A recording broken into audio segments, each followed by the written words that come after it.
Well, hi, everyone, and thank you for joining us for this session. My name is Eden Calfon. I'm a program coordinator with our ICCC Intercity Capital Connections program. And so a bit about myself here is I'm part of our ICCC Communications and Webinars team, and I led the Canada KFC Recipe for Success cohort, also supported our Memphis and Pacific Northwest and Atlanta cohorts. So you probably, if you're in any of those places, you've probably heard from me.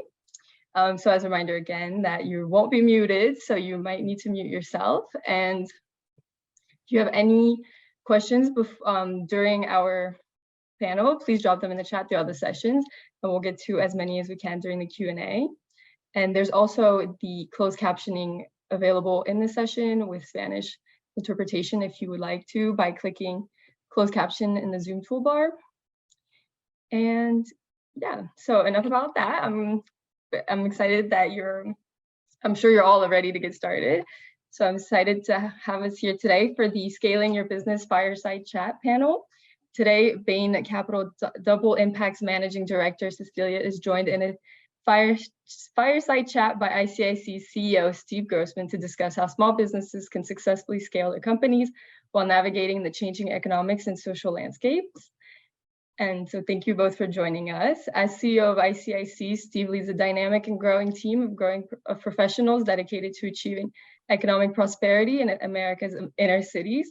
Prior to joining ICIC, Steve was elected Treasurer of Massachusetts in 2010 and served from 2011 until 2015.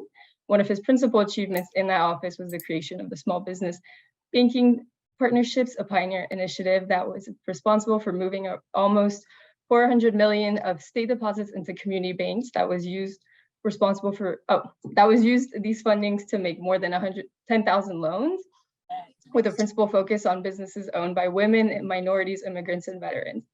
And prior to taking office, Steve served for 35 years as president of Grossman Marketing Group, a fourth generation marketing communications firm started by his grandfather. So also some businesses in the family. And Steve has been active in many civic, philanthropic, and political organizations. And Cecilia here with us joined Bain Capital in 2008. She's the managing director on the Bain Capital Double Impact team. Prior to joining her current role, she was a member of the private equity portfolio group. And prior to joining Bain Capital, she was vice president at Delmont Foods. She led the strategic planning and business development group and held positions in marketing. Prior to Delmont, she was a consultant at McKinsey & Company, where she primarily focused on CPG and financial sectors. So I'm sure you guys are going to hear great things today from these experts. And please see their full bios on Pathful. But with that, I'll pass it to Steve. Thank you, Eden. And let me just ask everybody one more time to mute yourselves so we'll have good audio throughout. I am thrilled, Cecilia, that you have joined us for this conversation, for this fireside chat. I know a lot about the Double Impact Fund because my dear friend Deval Patrick, former governor of Massachusetts, came over to Bain Capital when he finished his 2 terms as governor. And the Double Impact Fund has been a role model throughout the country. Could you mute, folks? Anybody who's just joined us, could you mute? Thank you so much. And we're so pleased and proud that you've joined us, Cecilia. Your leadership role at the Double Impact Fund has been noteworthy and exemplary, and we thank you so much. And I'm going to start with a question, but before I do, maybe you could just, since people are hearing Bain's Double Impact Fund for the first time, maybe you could just tell us and take just a couple of minutes to tell us about the Double Impact Fund, when it was created, why it was created, what was or what is unique about it within the Bain Capital family of portfolio organizations and companies and divisions, just so people get a sense as to what the mission, vision, and values are of the leadership of Bain Capital that caused them to create the Double Impact Fund in the first place, if you wouldn't mind. Sure. First, actually, thank you for having me. I'm actually equally delighted to be here on such an illustrious group, and obviously your accomplishments are second to none. So thank you for having me. We created the Double Impact Fund back in 2015. And as you mentioned, really founded by two-time former Governor Deval Patrick, who really had this vision that there was a better way to invest, and had learned a lot from having been a governor, and for example in Massachusetts tested things like the social bond, and so really wanted to bring that into the private sector and really drive what he calls conscious capitalism. And so back in 2015, we launched Double Impact. And what that stands for is really our ability to drive both superior financial returns alongside driving intentional and measurable social and environmental returns. And so that is what differentiates us. On the one hand, the firm, Bain Capital, has always stood for lasting impact, because we are trying to build great companies for the long term. But different in Double Impact is that at underwriting, we're underwriting driving social and environmental outcomes versus just kind of along the pathway. In our traditional funds, we underwrite the financial returns. We certainly would try to put in better processes to drive social and environmental, but it was not part of our underwriting. So that's part of what makes our impact fund distinct. So really that's, the mission of what we really have is try to scale and transform companies that really drive a better way to do business, that will really drive, conservative, better business models that drive the social or environmental benefits to, people and planet. It seems to me that your mission in some ways is analogous to the mission of many of the companies that have been part of the ICIC family over the last 30 years, where these small businesses, which grow into very large businesses in many cases, we'll talk about one in just a moment, are A, out there to drive growth and profitability, and B, they're there to help create community development in all of its forms. So whether it's double impact, as you call it, whether it's doing well and also doing good, or whether it's the concept of shared value that our founder, Michael Porter, created that term when he founded an organization called FSG with Mark Kramer a number of years ago. We're all talking about how do you improve the quality of life and still drive performance, because obviously your investors require that and they expect it. Cecilia, maybe we can start with an extraordinary story, which involves Bain Capital, ICIC, and our Inner City Capital Connections program that Eden identified herself as part of it, or ICCC. I'm talking about Sundial Brands and its founder and CEO, Richelieu, or better known as Rich Dennis, who started his company, as I recall, shortly after he graduated from Babson College, completed our ICCC program in its early days. I mean, he is our most successful and illustrious alum of ICCC, partnered with Bain Capital less than 10 years ago when you took a significant interest in the business, and that culminated with the sale of Unilever for a very large sum of money. Perhaps you can share with us, what were the essential ingredients in Rich's successful scaling strategy that took him from going from sole owner to or with his family, the majority owner of the company, with Bain Capital taking a very large minority interest, and then selling the company? There's a whole trajectory there that many small businesses go through as they grow and think about succession planning. So perhaps you can edify us a little bit about the interior landscape of what Rich Dennis and Sundial Brands went through, and that Bain Capital played such a critical role in facilitating. Sure, it was a very fun and exciting journey, and great to partner with such a visionary like Rich.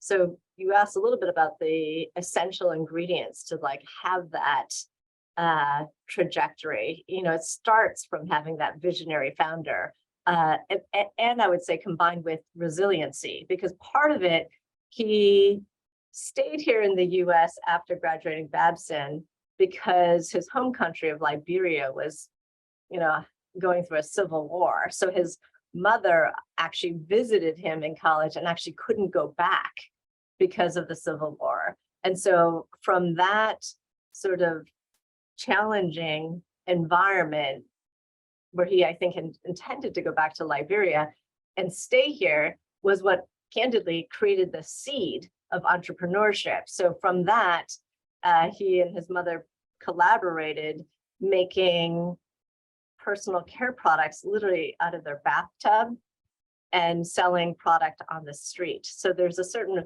visionary to come up with an idea and a resiliency to thrive despite challenging environment, but then also an ability to really make a better product. So the product had natural ingredients.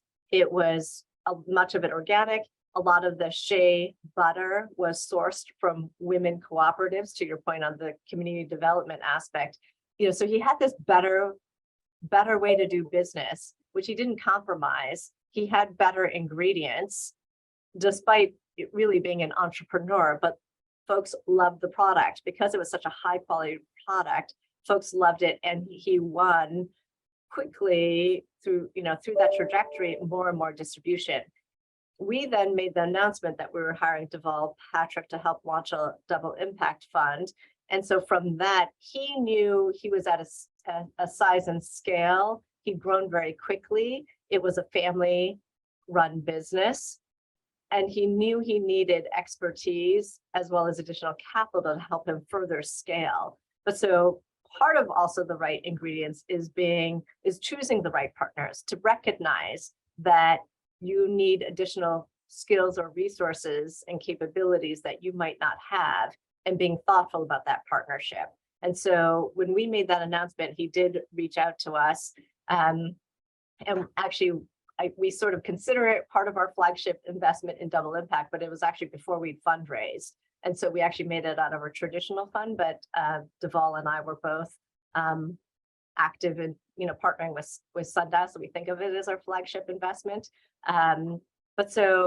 And he was very selective about who he partnered with.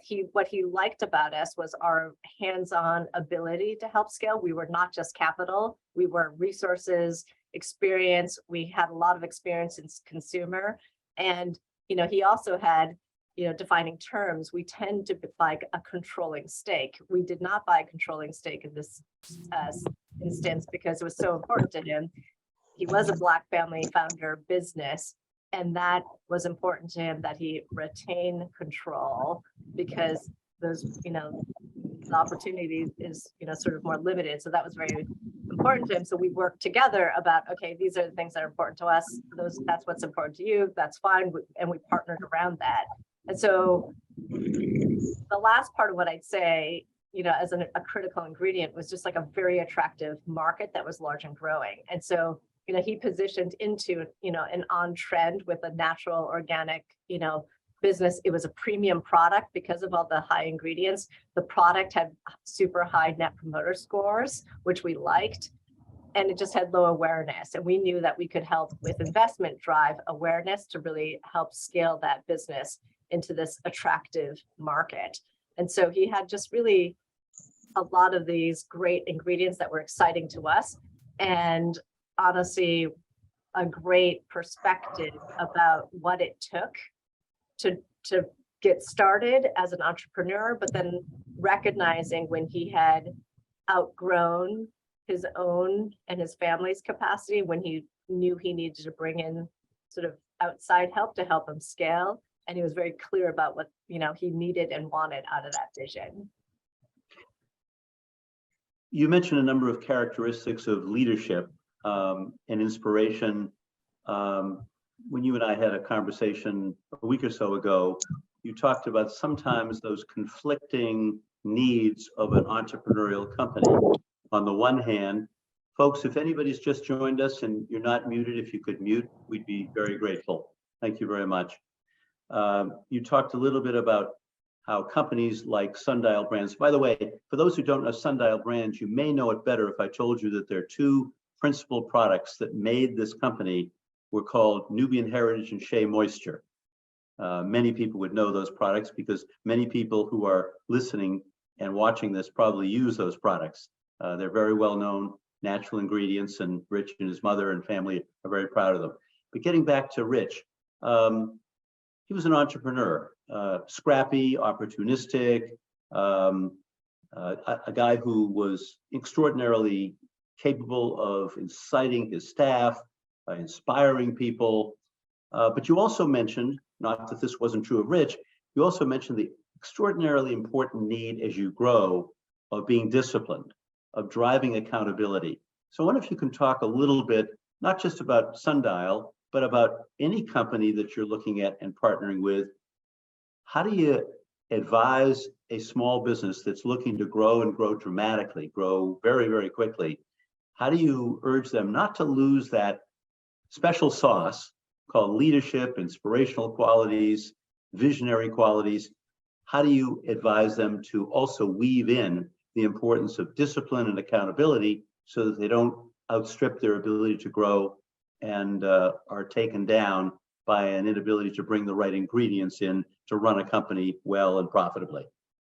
So I think that the company never outgrows a need for inspiration and motivation. However, it absolutely does, as you grow, require discipline to scale. And so what we try to encourage our companies to do is build a team around you. And so, and in order to build that team, honestly, it looks different across the companies based on different skill levels. So sometimes founders stay as CEO and we hire a president, or, in Sundial's case, we first hired a CFO because literally, they managed the business for cash. It was on a cash accounting. We needed to move to GAAP accounting. We did certain things like buy one, get one free. That actually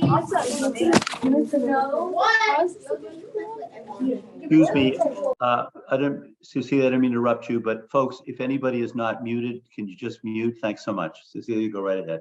Sorry, so bringing in some financial discipline alongside, because essentially as we scaled, making mistakes became that much more costly. And you actually had to, if you were just managing day-to-day cash and if the business is small and you're making it out of your bathtub, you kind of know how much of your expenses are out the door. But as you scale and you're literally at the size of, producing product for Walmart, you can't sort of produce product at that level and not know what your gross margins are, or, have promotions that lose you money because, it just doesn't make as much sense. And so honestly, what's critical is bringing in a team around you that complements where you're strong. And so I think it is definitely sort of on trend today where we talk about inclusive teams, but it's across all dimensions because those inclusive teams bring insights and allow you to make better decisions. And so if you're super creative,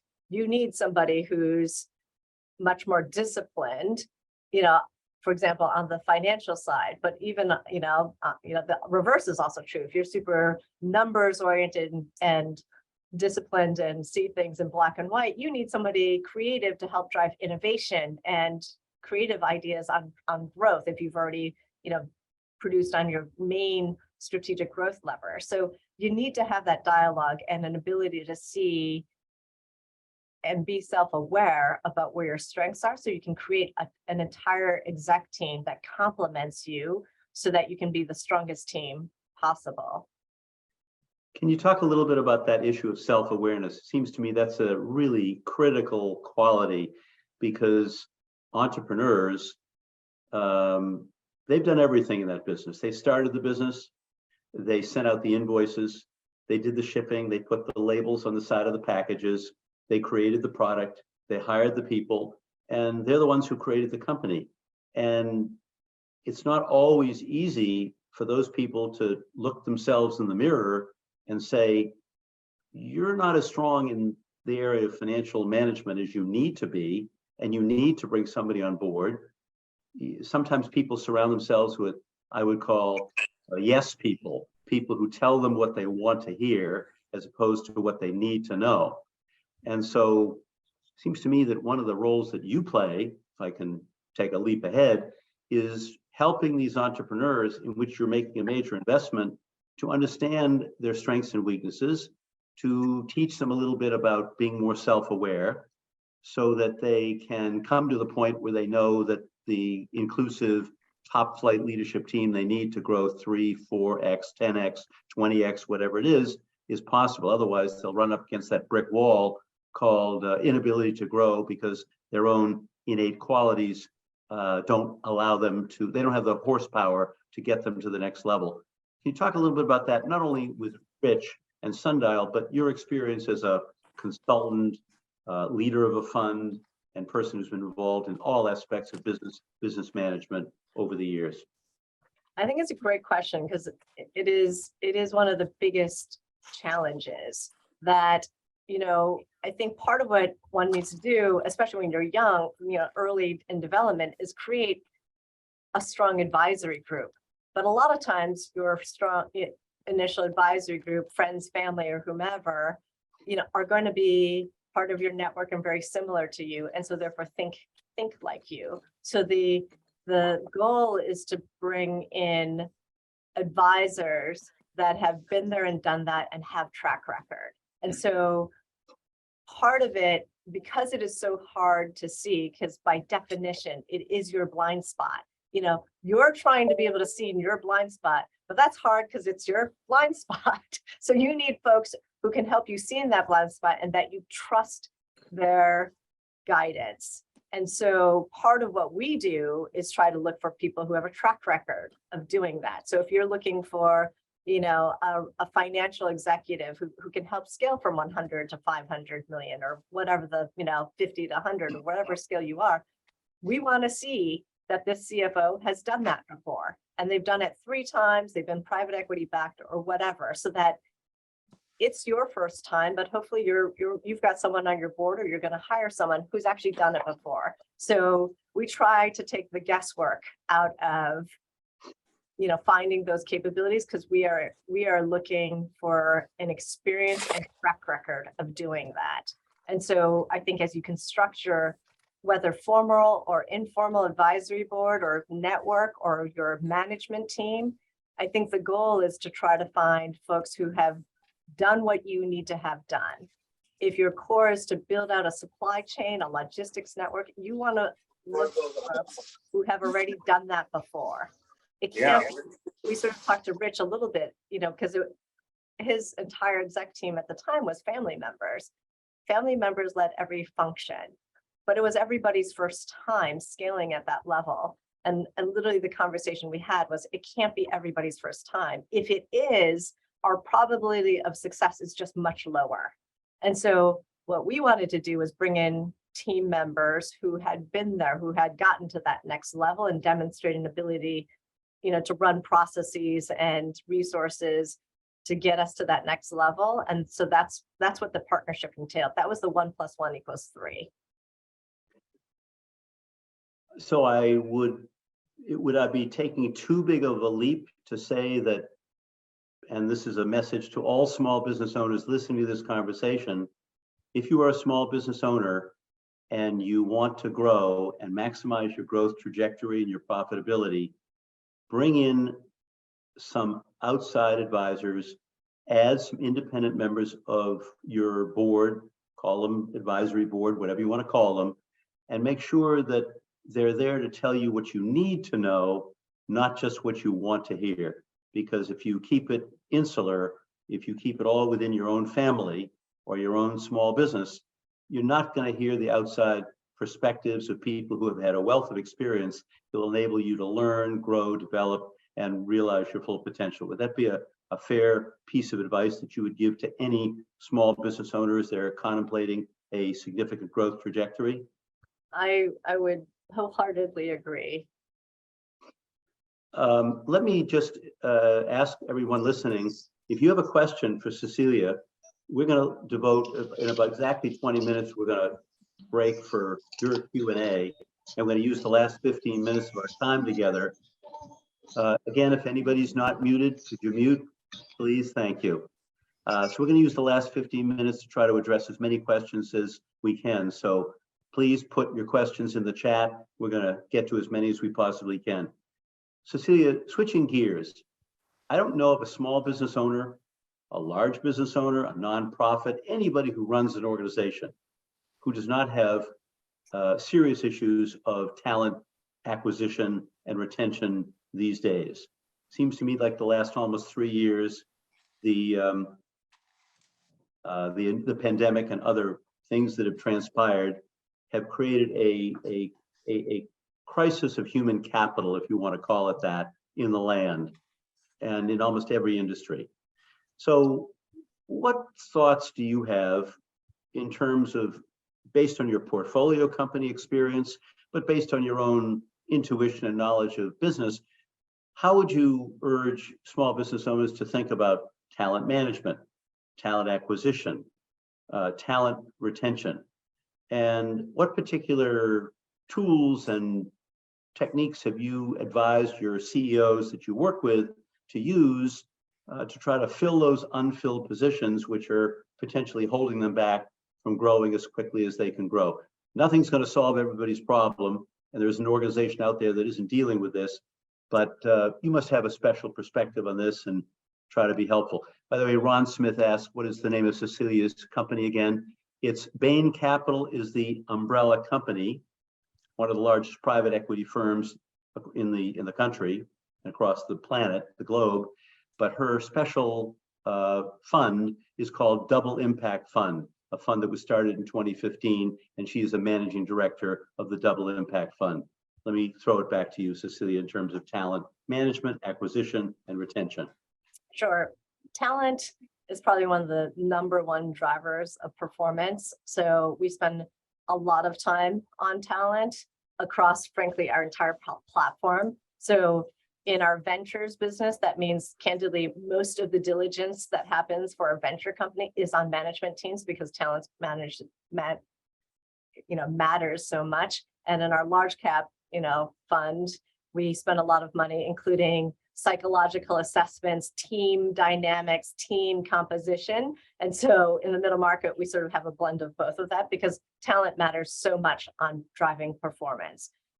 So how do we unlock the value of talent? Part of it is, and certainly for small companies on acquiring and retaining talent, a lot of it comes down to having an inspirational, clear mission that both the leader and the management team, live that mission. So especially in today's environment where people don't just want a job that pays the bills, they want to feel like their day-to-day is meaningful. And so I think that the pandemic really heightened that, if you're going to be doing something, it better be meaningful. So having clear mission and authenticity and living those values, I think is important because that's a little bit free, beyond just the labor rate. It's, having, tying your work to this larger mission, making it feel worthwhile and putting in the hard work,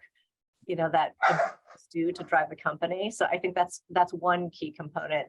I think the other thing for the leaders to think about that we certainly use is not all positions are created equal. In today's environment, it's very hard to recruit across the board. Labor inflation has been, the most significant we've seen in probably decades. However, not every single role is the same in terms of driving your growth.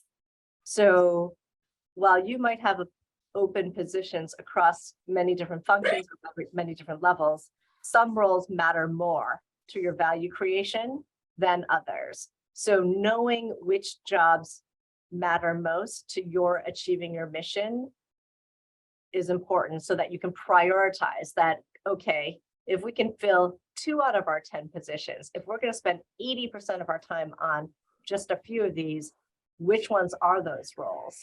So what it looks like could be, you really shouldn't spend, 10% across each of the 10. You should spend kind of like 80% across whatever the 2 roles that are really going to unlock your growth potential or allow you to perform, what it is and unlock your growth potential. So I think really being clear on prioritizing the roles and ensuring you're getting it right on those most critical roles, I think also helps to drive focus and execution where it matters most. Let me switch gears in terms of talking a little bit about the word impact and the concept of impact. You're called the Double Impact Fund. how do you kind of define impact investing, sort of as a broad concept? And you already said it's kind of a doing well, doing good, double impact, and having a social purpose, community building purpose. But more specifically, how do you urge companies and how do you discipline companies? I'm sure you've got some very specific tools and techniques for impact measurement and management, but how would you generalize on what you do at Bain Capital, which is quite professional and well developed over the years? What I think you've got something like 200 portfolio companies in the Bain Capital portfolio, something like that, maybe more. Yeah, across the platform. Across the entire platform. So what are the recommendations that you would have to small businesses, some of the ones who are listening today, as to how they can improve their impact metrics and measure impact tied to performance in a way that will allow them to be more disciplined perhaps than they have been in the past and be able to maximize their profitability and growth? Sure. So the approach we take is to try to focus on two sets of core metrics. Metrics that measure what the company does. So this is very consistent with the business model, our theory of change, specific to effectively the company's mission. So that measures what the company does. So a lot of times, for example, we have three verticals: health and wellness, education and workforce development, and sustainability. So for example, in health and wellness, those metrics are very specific to healthcare access and quality outcomes.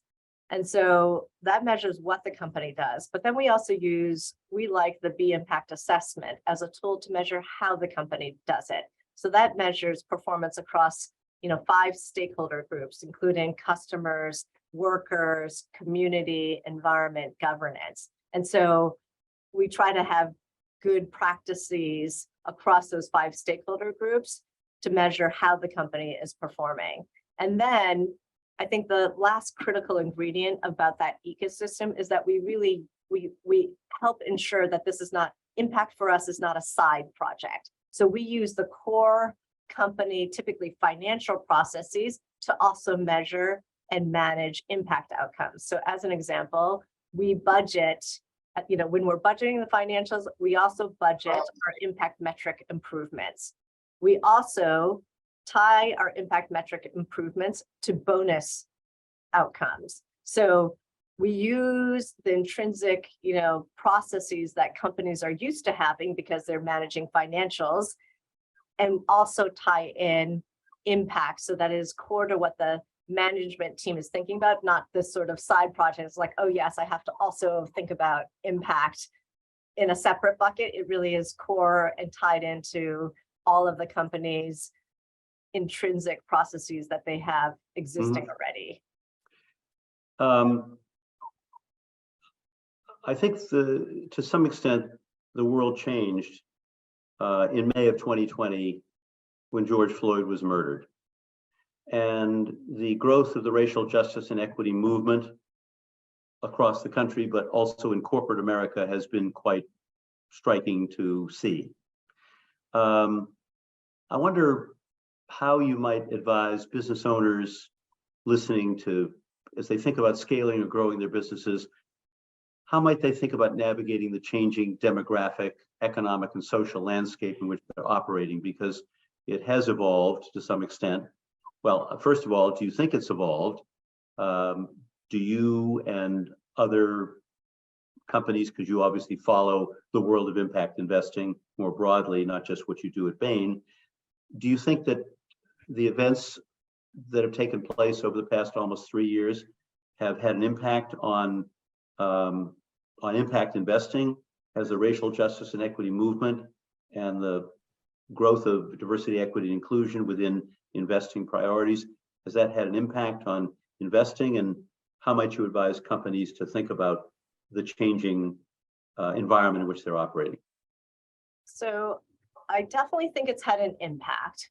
It is far more at the forefront of what folks are talking about. So even I would have said the events of 3 years ago and early, no one knew what impact investing was. Candidly, ESG was actually not very much talked about. And so I think it's brought it much more to the forefront. That said, driving progress on some of the root causes, I think we still have a lot of progress yet to make.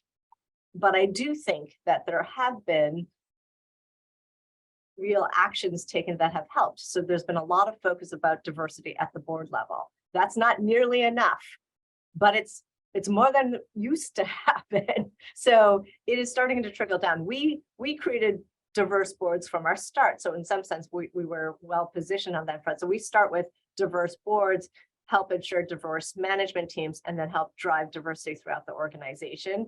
But it usually does, sort of drive top down, because the reality is it's not just diversity. We want inclusion. And in order to get some of the inclusion, you need to have diversity at all levels of the organization. So we're very focused on that. So I do think that the good news is that ESG and impact are far more known today. I do think it's become more everyday language, which means that the specifics and technicalities of what we were using terms very specifically, have become a little bit, it's not greenwashing per se, but it's just like used loosely. So like the meaning of some of the things that we were using with, like, call it capital I impact, or sometimes used with just small I impact. And so it's, in some sense, the landscape has gotten noisy, hard to quite decipher what folks are actually doing when they, for example, say that they're an impact investor or ESG investor. Sometimes their definitions themselves are I think, a bit confusing. And so the environment is more noisy, but I do think in the grand scheme of things, it is better that folks are talking about it. People are trying to prioritize it. And I think we're trying to drive, bigger and faster progress. To your point on like how to advise companies thinking about this changing environment, I think that my best guidance is think about it upfront at your foundation. I think that many times I've had conversations with folks which sounds something like, gosh, I'm a new startup and I have so many things to do, and I can't build in pay equity and living wages and all of those things because I'm just trying to get out the gates. And once I get bigger, I'm going to put in all those good processes, which I definitely value, but I haven't gotten to that scale yet. And I think that essentially the world has changed, that you really need to have those strong foundations. I would have said really you would have benefited even before, but there's just more focus on that there's more ESG specific diligence in companies, that I think more and more companies and funds and strategics, like literally larger companies that we're going to acquire, will do, and will cause them pause, where I think yesteryear that may not have been the case. So I think my counsel would just be to build that in from the start, because it is much easier to like start from that strong foundation than to try to undo, like build a margin structure that allows you to support living wages across all of your, employees, rather than, gosh, we've got this margin structure. I can't afford now to bring everybody to a living wage because my pricing, my infrastructure, whatever, doesn't allow for it. So just think about those things up front and build it in from the start. Cecilia, I know we said we would go to the questions in a little bit, but Brian Willett, I hope I'm pronouncing your name correctly, Brian. Brian asked in the chat, what is ESG? I know sometimes we use acronyms and not everybody understands the acronym. So can you demystify the meaning of ESG and how that term has grown up and how you use that term within your world?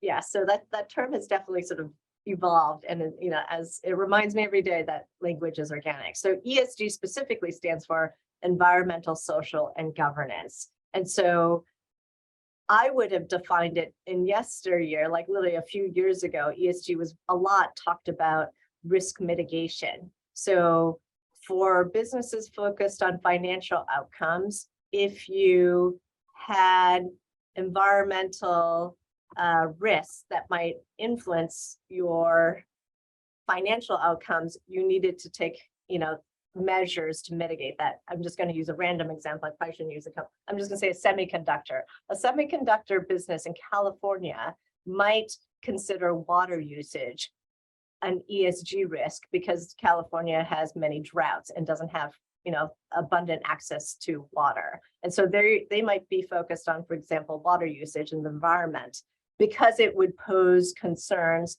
for a semiconductor operating in California.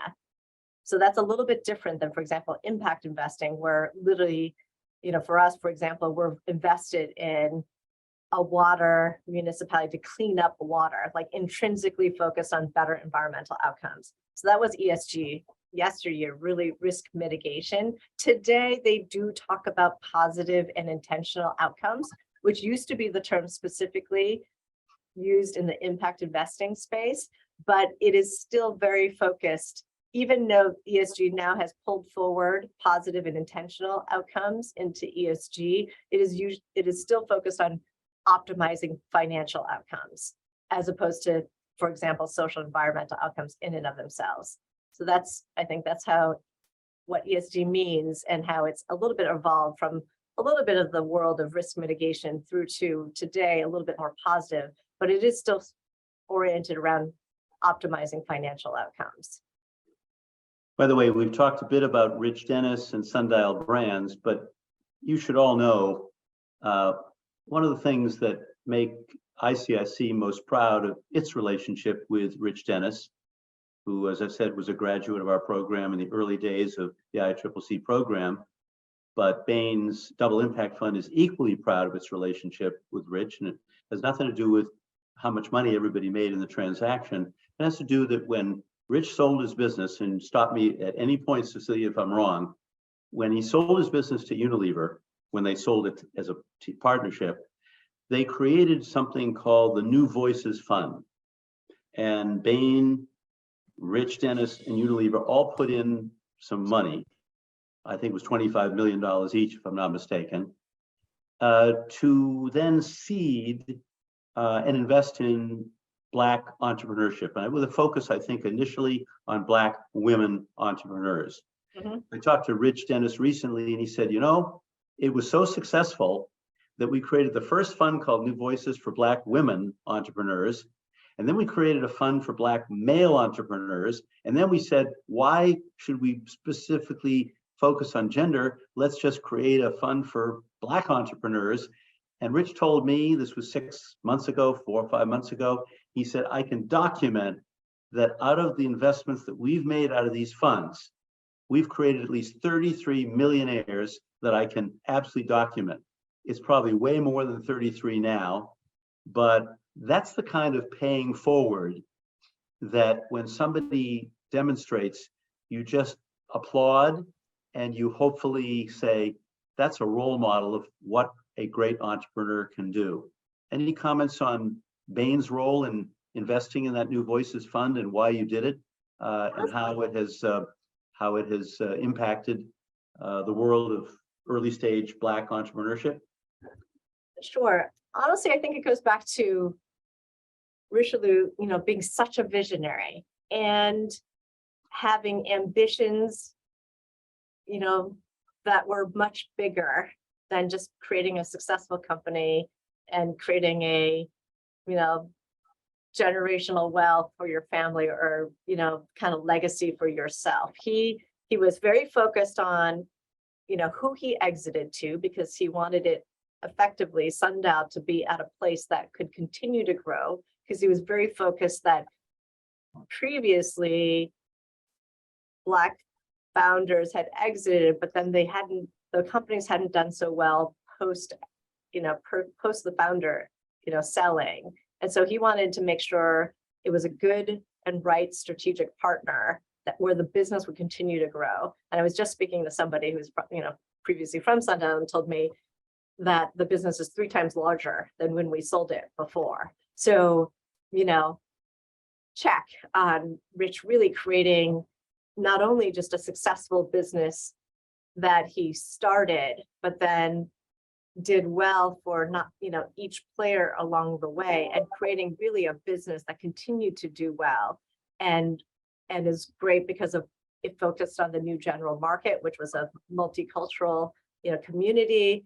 We helped him launch what we called it was an award-winning campaign called Break the Walls campaign, which really tried to move, for example, multicultural out of its own separate aisle, separate from the beauty aisle. So he was he really literally used retail to have a racial justice conversation with the retailers, which he did, which is part of why he was so successful. This is like, part of that is really just, because he was so visionary, part of the exit, he also had this conversation with each of us, Bain Capital as well as Unilever, that he wanted to create this New Voices Fund to help seed future Rich Dennises in the world, because it is so difficult to get funding. And so I think really we were excited because we believed in that vision, because he clearly is such a visionary salesperson. And if anybody could candidly kind of make it happen, he was definitely a high, sort of candidate to be able to back.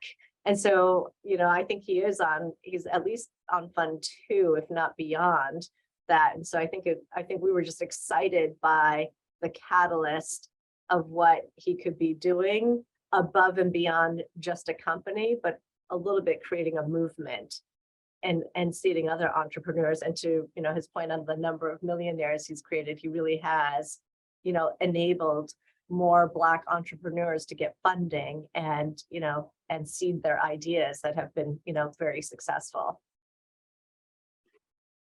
One of the things that you talked about earlier, having advisors, outside advisors, to supplement what the management team or the ownership team is able to do, has elicited a few comments in the chat. Most people assume that if you're going to have an outside board member or a couple of people on the board or a board of advisors, however you want to describe it, that is an expensive proposition, and how could they possibly afford to be able to afford an outside board. I don't see an outside board member or two as a paid consultant so much as I see that person be somebody with a certain amount of experience who's willing to step in and be a mentor to some extent to this entrepreneur. If you're advising small business owners listening to this conversation, would you invite them or suggest that they seek outside advisors with appropriate experience who might be able to do this periodically, 3 times a year, let's say, without compensation? How would you advise them to think about that?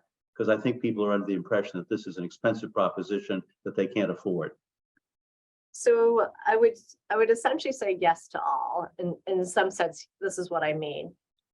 I'm always surprised at the number of times I offer to help folks out, and I'm not taking advantage of it. And I don't want actually a zillion emails, because I won't actually be able to respond to those. But part of what I'd say is, like, I know that I have, and I know that this has happened to others, where help has been offered and just lean in to take what's offered. People want to help. And so I think, so there is just a whole slew of just candidly free help. And I see this question a little bit like, can a client be an advisor? What I would say is, I don't think a client should be a formal board advisor, because there is a conflict of interest. They might say, reduce pricing, which is not good for the business, but great for the client. But what I would say is, but that doesn't prevent you from still using your client like an advisor. Get advice, to ask about what's working, ask about what differentiates you from the competition. Why do they stick with you? Understand really what matters and what they really value about your products or services. So use all of your resources, and much of that is not paid for. I think many folks who are in the stakeholder group, if they like the mission, will be happy to provide counsel, a number of times a year, but that other folks who are clients would be happy to answer some of these questions for you. But then I also think for some of the folks that aren't, let's just call it professional advisors, you do have equity that you could offer. That is frequently what we do offer. So because our companies are smaller, they don't have a lot of cash necessarily. We offer a small sliver, of equity, so that incents them to want to make our companies successful. And if they believe in our mission, they're willing to spend some of that time. And that is essentially, until you obviously want to be careful about how you manage your cap table, but that is something usually, especially early on, getting the right advisors, if they're really going to be differentiated and help you scale. But that I would just be disciplined on. Don't invite your friend, because like what I also see maybe is a mistake too frequently is that some companies just frankly are not disciplined about their equity pool, and that they're hardly large at all, but they've, friends and family and everybody has a little slice, and that's candidly complicated. It's tough to manage. You're not getting much value for it. And so be disciplined about when you do that you're going to get differentiated value from it. Hey. We just have a few minutes left. One of the questions that we've received has to do with succession planning. Not everybody can be Rich Dennis and have Bain Capital make an investment and then sell the company for what I believe is in excess of $1 billion. I mean, that doesn't happen all the time. But perhaps you can suggest to your listeners and to the audience, what are some of the succession planning questions entrepreneurs should consider as they scale? ICIC just actually created a new program called Succession Ready, helping entrepreneurs think about succession planning.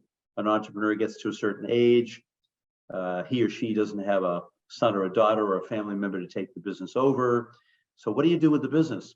Do you sell it? Do you sell it to your employees through an employee stock ownership plan?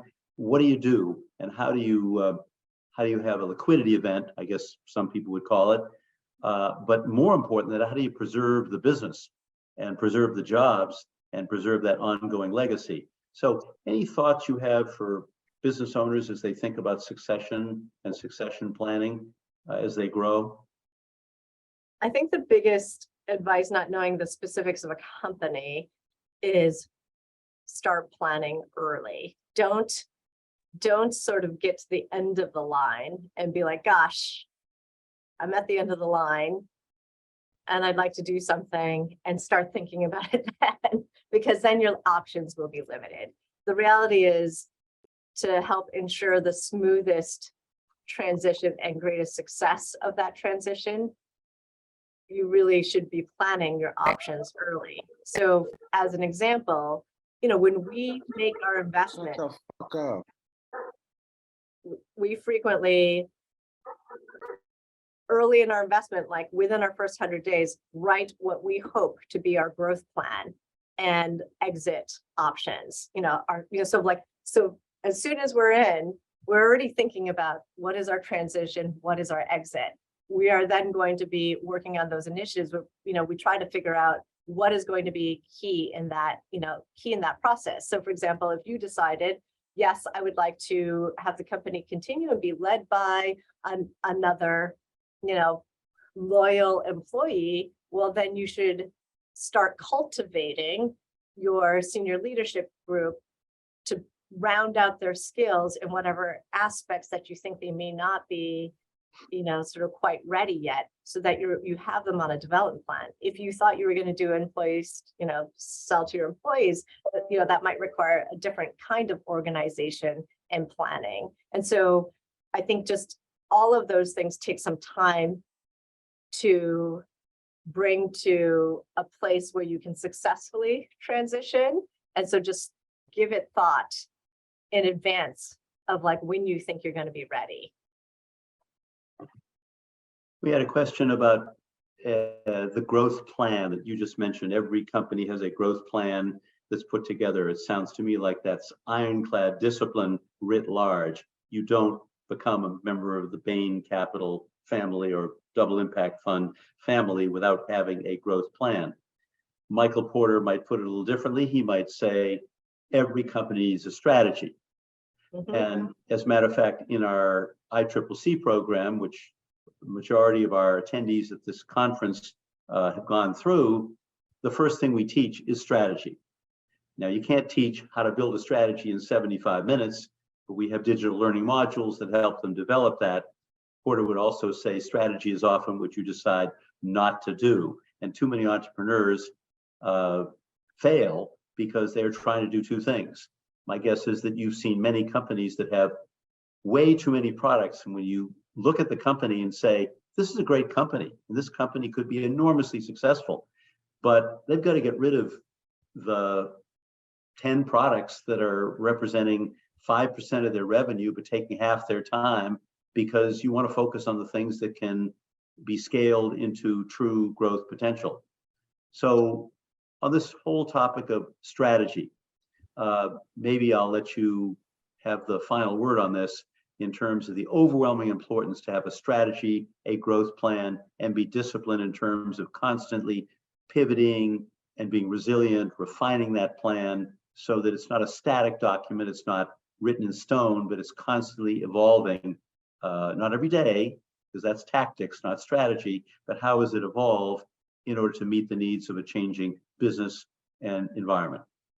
Sure. I also think that this is another pivot that is difficult, for growing companies. So we similarly did the same thing with Sundial. So I think part of what makes an entrepreneur successful, I'm guessing because I've never been one, but that early on, you're taking advantage of, sort of like opportunistic, initiatives. Such and such retailer decides to come your way. You're sort of trying to manage the business for cash. You're trying to make payroll. So you follow kind of like the inbound opportunities, which I think is part of what allows entrepreneurs to be successful, because they live to see another day. They actually feel like, it actually resonated a lot here, and I never anticipated that, because they didn't do a big strategic blueprint that we do that says, here's what the consumers are saying, this big market research program, what we're getting feedback from retailers. You don't have the money to do that. And so your petri dish is like the market writ large, and entrepreneurs are opportunistic and scrappy and sort of pivoting frequently. And once you scale, you need to become strategic. And I had this conversation with Rich, where we did close businesses. He had a lot of businesses. He was not only just in personal care, but he was in babies, he was in men's, he was in cosmetics. One of the businesses we did shut down, which was very, very painful because he loved it. And there's clearly a need, was cosmetics. There's a real need for the multicultural community to have, blendable colors and such. And so he was very passionate about it. But the cosmetics industry has a lot of fixed cost investment, lots of different SKUs. And especially with many different colors for the multicultural community, it was like very SKU intensive. So money losing. And when we had all these various different categories, it was hard to be successful because, all of these different initiatives, there were real needs there. And so he had a passion behind it, but in order to be successful, we had to have focus. And so we did move away from cosmetics so we could focus on being super strong on personal care products, everything from hair to skincare, from face products, all the way to body. So that already we were covering a large platform, but it was hard to be driving innovation, driving, strong product across categories, across channels, from e-com all the way through, for example, even to specialty channels. So we were already innovating quite a lot, but being spread too thin across too many categories, I think would have given us more headwind. And so, core to us, because we came out of Bain and Company, is that strategy blueprint. And I think when you have gotten to a place where you're pretty clear what your business is, because I do think sometimes, as an entrepreneur, though you guys will know better, is like you are somewhat pivoting on, thought it was going to be this, but slightly the product seems to play well there, and it's evolving a little bit. But once you have clarity on what your business model and business product and services are, then you do need to have to pivot to be strategic and drive focus and discipline. Cecilia, this has been wonderful. I want to thank, first of all, Eden and the team from ICIC for facilitating this session. I want to thank Bain Capital for its deep commitment to shared values that has created such a strong relationship between Bain Capital and ICIC. I have to mention my longtime colleague, Victoria Budson, who play such a key role in diversity, equity, and inclusion globally for Bain Capital. But most of all, I want to thank Cecilia Chao. Cecilia, for your insights, for your generosity of time and spirit, and for the relevance of your comments. I just saw in the chat, by the way, Stephanie Hickman, who's a longtime entrepreneur, owns one of the largest Black-owned, women-owned construction companies in the country, in the Midwest, in Chicago. She took the business over. It was a family business, and it was not successful when she took it over, and she's turned it into a powerhouse. She's got a board of advisors, an outside board, and I think she relies on them tremendously. So hearing from a board member who succeeded by taking your advice even before she heard from you is a great piece of validation. But the relevance of your comments, we like to tell people that if they come to this conference, they can take away. Can you mute, please, folks, just for 2 more minutes? That if they can take away 3 to 5 specific ideas, concepts, and recommendations that they can put to work tomorrow morning in their business, then this conference will be a success. And Cecilia, you gave us a wealth of those ideas, and for that we are profoundly, profoundly grateful. So thank you very much, and we look forward to everybody staying with us for the conclusion of the conference, the presentation in just a few minutes of the InterCity 100 Awards. For those who aren't familiar with them, InterCity 100 Awards are those that are presented every year to the 100 fastest growing intercity businesses across the country, companies that have grown 400 and 500 and 600 and 800% over a 4-year period, of which Rich Dennis, by the way, was the winner of the InterCity 100 many years ago. So please stay with us. Cecilia, thank you so much, and we look forward to continue to work closely with you and all of your colleagues at Bain Capital.